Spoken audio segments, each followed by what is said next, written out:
Hi, I'm Professor Laser. Welcome to Learn Innovation Law. In this video, we'll go into some of the specific patents that are at issue in the Stratasys versus Bambu Lab case so that you can see some examples of what types of things could constitute prior art in those cases. And if you want more familiarity with what constitutes prior art in a patent case, which can be complicated, I recommend that after you watch this video, you take a look at my video explaining prior art in patent cases. I'll link that in the description. Let's walk through what this looks like in the context of a real patent.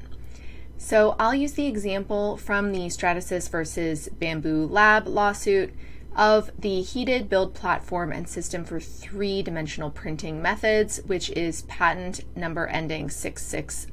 You see the abstract, and if we scroll all the way down, you'll see some pictures, references, and a description of the invention. This description is not the patent claims. So if we're trying to figure out what would be invalidating prior art, we don't look at this description other than as a basis to try to understand what's coming next, which is the claims. So if you look here at the claims at issue, you'll see both independent claims, meaning it's a standalone item that doesn't depend on anything else, and you'll see dependent claims, like this claim number 2, the build apparatus of claim 1, wherein, and then it adds an additional limitation. So each of these different pieces of the claim are a claim limitation. So let's look at claim number 1. What are the claim limitations here? We need a build apparatus for printing a 3D object of thermoplastics employing additive manufacturing methods, the apparatus comprising. You need a build platform with a temperature control unit configured to control heating of the build platform.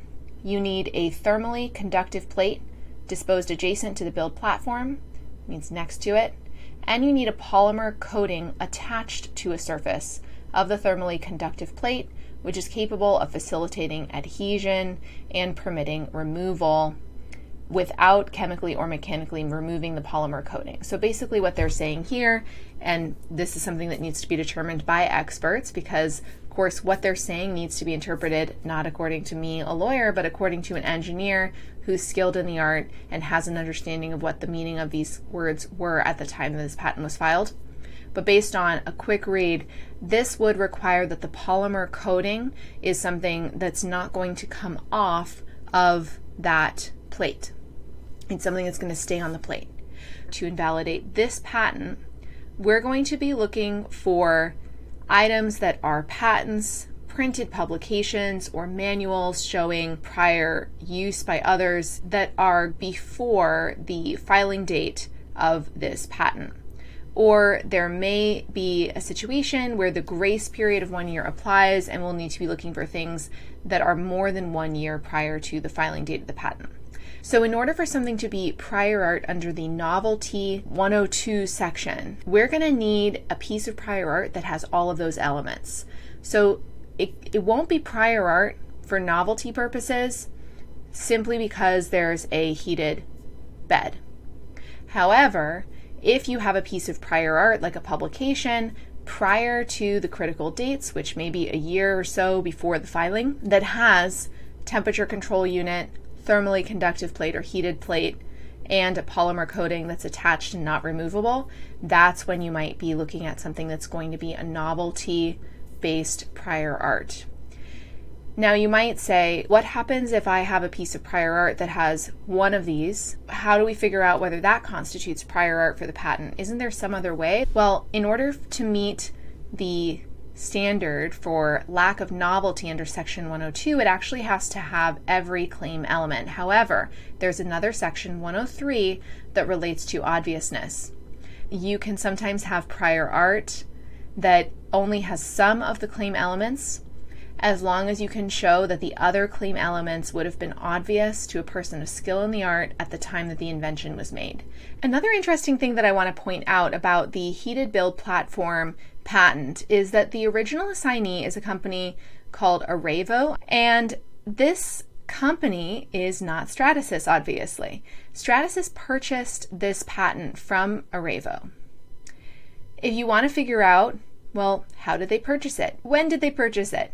You can find that information on the USPTO website, and I've done that for you. Let's take a look. So here we are at the Patent Office patent assignment search, and I ran a search for the patent number for the heated bed. You can see a lot of documents here showing the assignment to Arevo. We also have some security interests, including a lien from a patent law firm. But here is the key one. We have an assignment of assigner's interest from Arevo. Let's click on it. And it turns out there were 65 other patents that were transferred with this. And if we want to look at the document, we can do that. So let's take a look at this assignment document. This is the document that assigns the patent rights to those 65 patents from Arevo to Stratasys. And you can see that this happened September 15th, 2023. This tells me that perhaps Stratasys decided to purchase these patents in order to bring the lawsuits that it is now bringing. This is pretty common for companies to purchase patents to try to assert against other competitors. It's a very common strategy in order to increase your competitive position and also potentially to try to negotiate a license with somebody else that has a large patent portfolio. We unfortunately can't know from this document what the dollar amount of the transfer was, but we do see that this happened September 15th, 2023. Now, what does an assignment document tell us?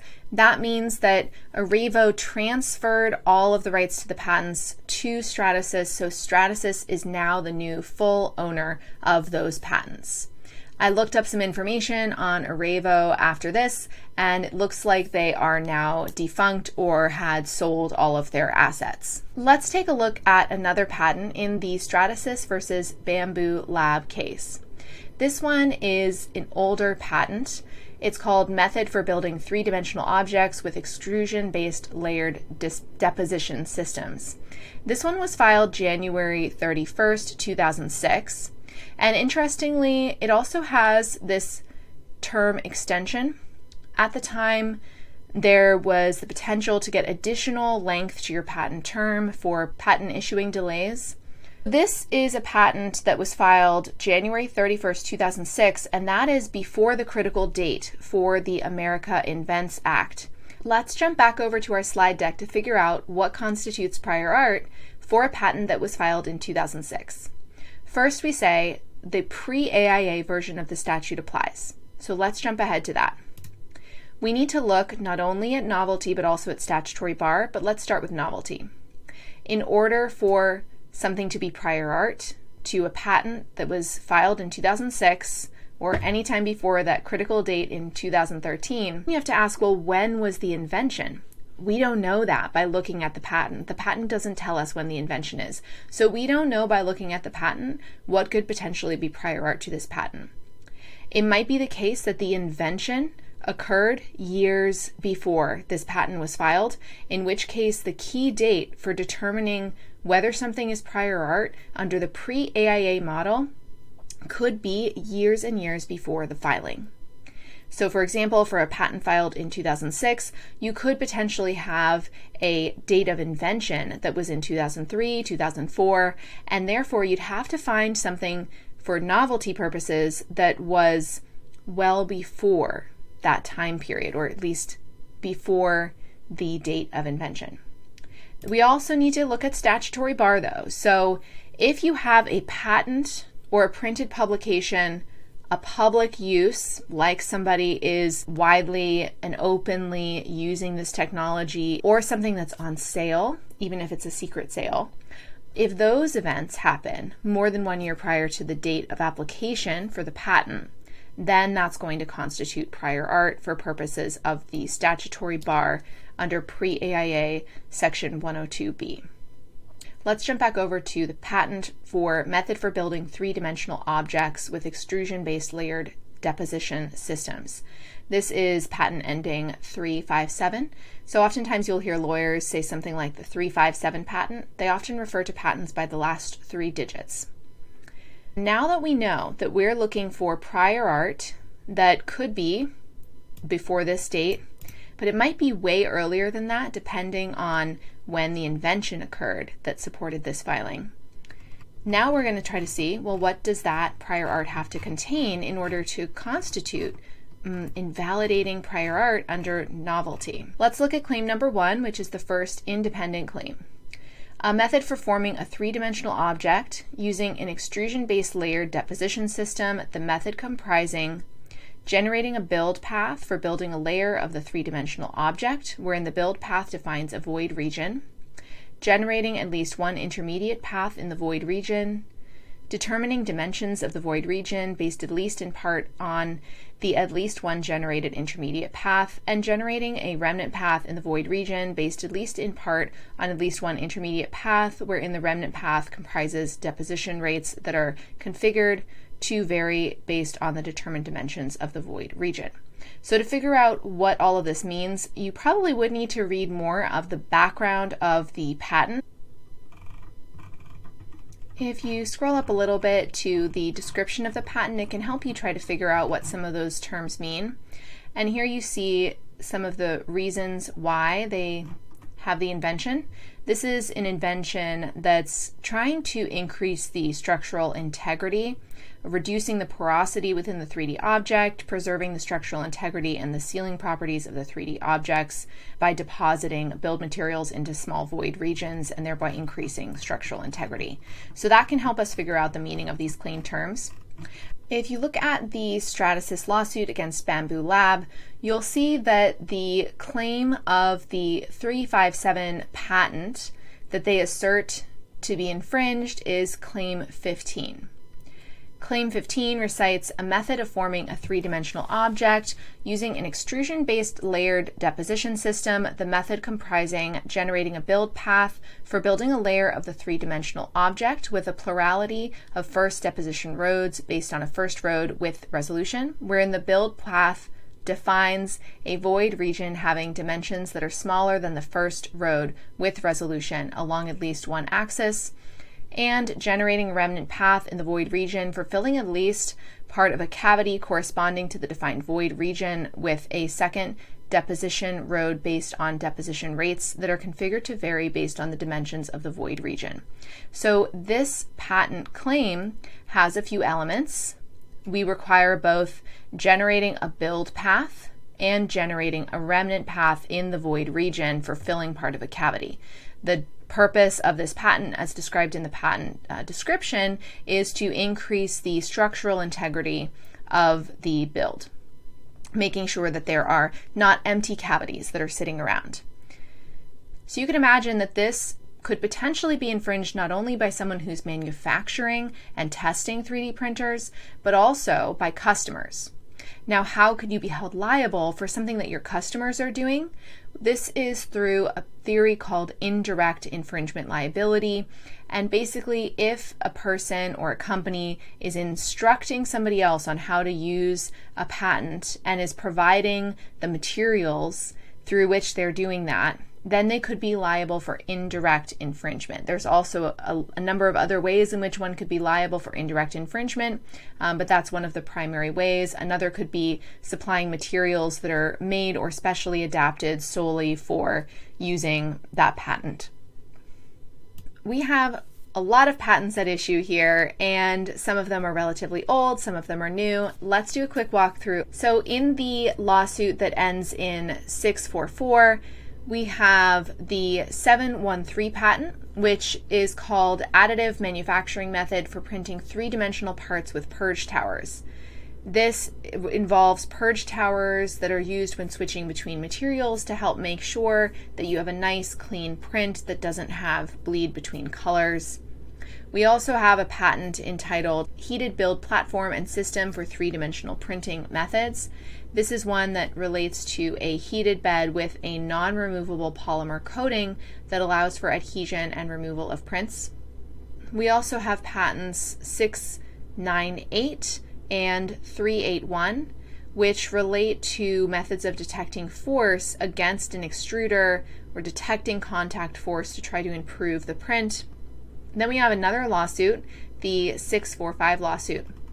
This one focuses a lot on networked printing. So we have the tagged build material for three-dimensional printing patent, which is patent number 466. And this is for RFID tags on the spools that are used for build materials. We also have patent number 264 entitled Tagged Build Material for Three-Dimensional Printing. This one relates to adjusting settings in the printer for the types of tags that they're seeing on the build materials. We also have the 097 patent titled Networked Three-Dimensional Printer with Three-Dimensional Scanner. This one is networked printing plus, and remember you have to look at the patent claims, there's more to the claims than just the title. It's networked printing plus 3D scanning and monitoring. So in order for something to be prior art to that, you're going to need to include 3D scanning and monitoring. So for example, if you look at the claim there, it's going to require a web server configured to transmit the status of a print job, but it's also going to require a three-dimensional scanner configured to capture three-dimensional information from an object being fabricated. So you'll see that it's not just networked printing standing alone, it's more than that, and you have to look at the claims to figure that out. Let's talk about the other patents. There's the 774 patent called Detection and Use of Printer Configuration Information. This one is about configuring the print based on various printer properties, things like nozzle information, filament type. And the accused product here is actually the Bambu Studio application, not the printers themselves. So this configuration seems to be being done by the Studio app, not by the machine itself. Another patent is the 324 patent entitled Networked Three-Dimensional Printing. Again, this is not just any networked printing. You look at the patent claims and you also see that this has to be a networked display of the current print, taking it from that three-dimensional object into a two-dimensional visualization that's appearing on a networked display. So that's the quick summary of the other patents that are at issue. The thing that I would urge you guys to do to help understand what could potentially be prior art is to look at the patent claims that are asserted here, look at the claim elements, and figure out, does the publication or the patent or the manual that you're looking at as evidence, does that actually show all of the claim elements? If it doesn't show all of the claim elements, it does not constitute novelty invalidating prior art. Thanks for listening. I hope that you enjoyed this walkthrough of some of the patents in Stratasys versus Bambu Lab. I will do my best to create another follow-up video. I encourage you to like and subscribe to help support my channel. I'm just starting to grow, and every like and subscription makes a difference to me. Thank you.